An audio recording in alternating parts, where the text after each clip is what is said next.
नमस्कार दोस्तों, आप सभी का मेरे चैनल में स्वागत है। तो आज हम एक बहुत ही इंटरेस्टिंग और अच्छी सी स्टोरी लेके आए हैं और इस स्टोरी में बहुत से नए-नए वर्ड्स आप लोगों को सीखने को मिलेंगे। तो चलिए जानें कि स्टोरी का टाइटल क्या है। तो स्टोरी का टाइटल है careless Dakota.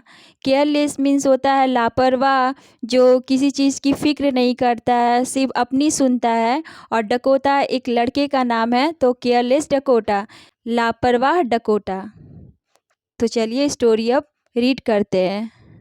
There was a boy, there means वहाँ, वॉज था, अ बॉय एक लड़का, नेम्ड जिसका नाम था डकोटा।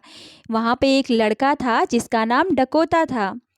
वन डे एक दिन, there was no wood, there means वहाँ पे, वॉज था, नो वुड मीन्स लकड़ी नहीं थी, लेफ्ट बची हुई, फॉर द इवनिंग फायर शाम की आग के लिए लकड़ी बिल्कुल भी नहीं बची थी। सो इसलिए डकोटा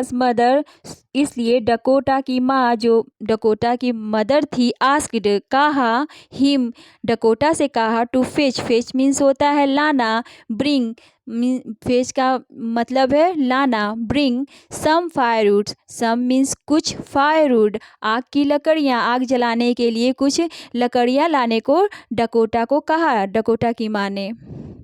बट परंतु ही इग्नोर्ड, उसने इग्नोर कर दिया, मीन्स अनदेखा कर दिया, अनसुना कर दिया। इग्नोर मीन्स होता है अनदेखा, अनसुना करना।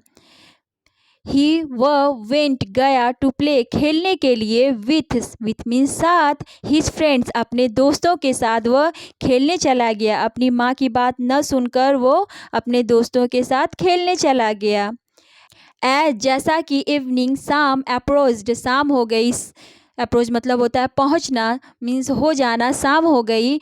डकोटाज मदर, डकोटा की माँ, बिगेन मीन्स बिगेन मतलब बिगिन का पास्ट टेंस है, बिगिन मतलब होना, टू वरी चिंतित होना, अबाउट डकोटाज, डकोटाज के बारे में चिंता करने लगी, क्योंकि शाम हो गई थी, अभी तक डकोटा घर पे नहीं आया था। तो किसी की भी माँ को चिंता होने लगती है कि उसका बच्चा घर नहीं आया, तो उसी तरह डकोटा की माँ को भी चिंता होने लगी। सी वह वेंट आउट, बाहर गई, वेंट आउट मतलब बाहर गई, लुकिंग फॉर मीन्स होता है खोजने, ढूंढने, हिम डकोटा को। जब उसको चिंता हुई कि उसका बेटा अभी तक घर वापस नहीं आया, तो वो अपने बच्चे को ढूंढने निकल गई।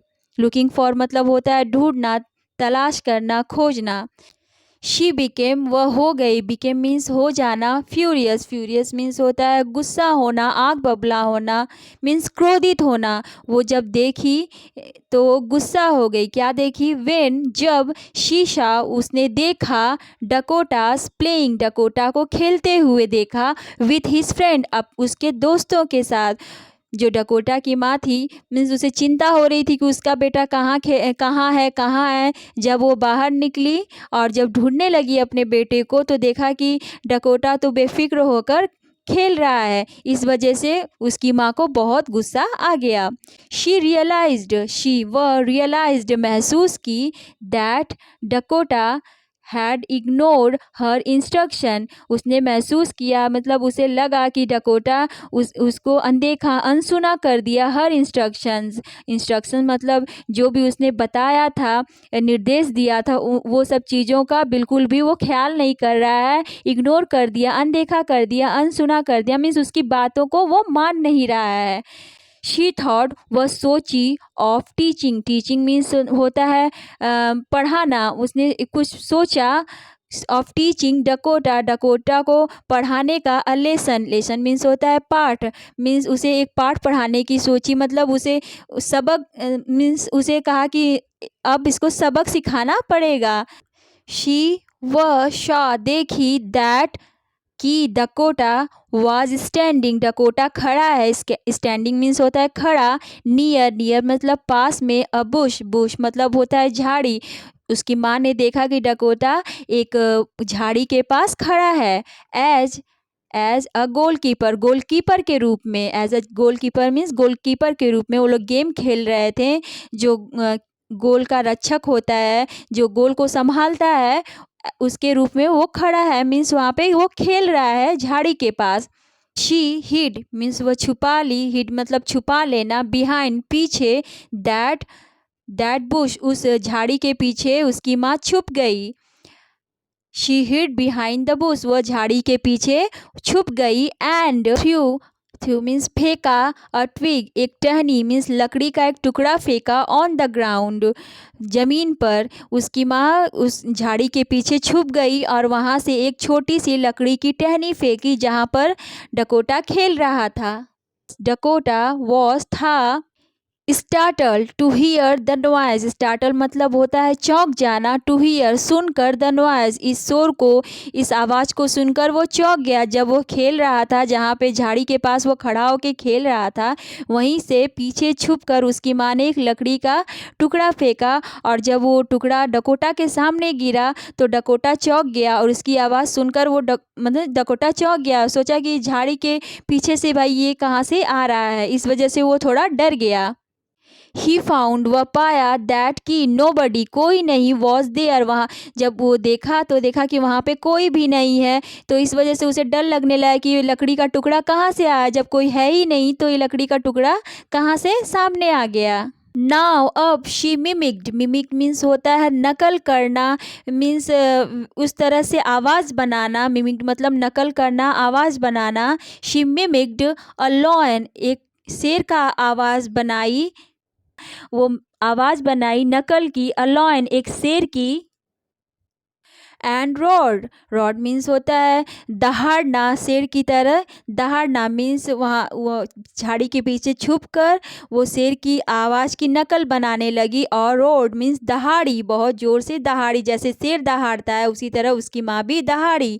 सी सेड, वह कही, आई एम, मैं हूँ, अ फॉरेस्ट, फॉरेस्ट मतलब जंगल, मॉन्स्टर, मैं जंगल का राक्षस हूँ।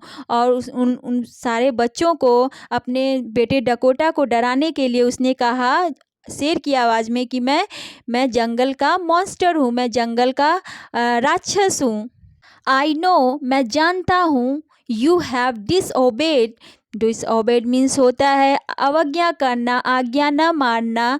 योर मॉम, तुम अपनी माँ की अवज्ञा करते हो, उसकी बातों को नहीं मानते हो। डकोटा से उस आवाज़ ने कहा कि मैं जानता हूँ तुम माँ की बातों का अवज्ञा करते हो, अपनी माँ की बातों को तुम नहीं मानते हो। डिसओबेड मतलब होता है अवज्ञा करना, बात नहीं मानना। Dakota and his friend, Dakota और उसके दोस्त, वेयर फ्राइटेंड, वेयर मीन्स थे, फ्राइटेंड बहुत भयभीत हो गए थे, मीन्स बहुत डर रहे थे। सून जल्द ही, दे रैन, वे भागे, रैन मतलब भागे, टूवर्ड्स, टूवर्ड्स मतलब की ओर, देयर हाउसेज, अपने घर की तरफ भागकर जाने लगे। जब उन्होंने ये आवाज़ें सुनी तो वे डर के मारे अपने घर की तरफ भागने लगते हैं। इसी तरह बच्चे तो सारे ही करते हैं, जब उन्हें कुछ डर लग जाता है तुरंत दनदनाकर अपने घर चले जाते हैं। उसी तरह डकोटा और उसके फ्रेंड ने किया। Dakota hugged his mother, hugged his mother, hugged means होता है गले लगाना, हिज मदर वो डर के मारे भाग के घर आया और घर आके अपनी माँ को गले लगा लिया। एंड और प्रोमिस्ड, प्रॉमिस किया, वादा किया, कसम खाई, टू ओबे, ओबे मीन्स होता है पालन करना, आज्ञा का पालन करना, हर ऑर्डर्स, ऑर्डर मतलब होता है हुक्म, आज्ञा, आदेश, ऑलवेज हमेशा। और उसने कसम खाया कि माँ अब से तुम जो भी कुछ कहोगी मैं सारा कुछ करूँगा, मीन जो भी तुम कहोगी मैं उन सभी को पूरा करूँगा। सो ये स्टोरी से हमें ये सीख मिलती है कि हमें अपने माता पिता की बातों को मानना चाहिए, क्योंकि वो जो भी कहते हैं सही ही कहते हैं और वो हमारी भलाई के लिए ही कहते हैं और उनकी आज्ञा को मानना हमारा कर्तव्य है, क्योंकि वही हमें सही राह दिखाते हैं। पर हम कभी कभी अपने माता पिता से आर्गुमेंट कर बैठते हैं, झगड़ा भी कर बैठते हैं, पर बाद में हमें इस चीज़ का पछतावा होता है कि हमने उनकी बातों को क्यों नहीं माना, अगर मान लिया होता तो ऐसा होता। इसलिए माता पिता हमेशा ही राइट होते हैं, सही होते हैं। सो आज की स्टोरी हमारी समाप्त होती है और स्टोरी कैसी लगी कमेंट करके बताइएगा, और कोई भी वर्ड अगर समझ में नहीं आया होगा तो प्लीज़ कमेंट करिएगा और मेरे चैनल को लाइक शेयर और सब्सक्राइब करिएगा। तो मिलते हैं नेक्स्ट वीडियो में। Thank you.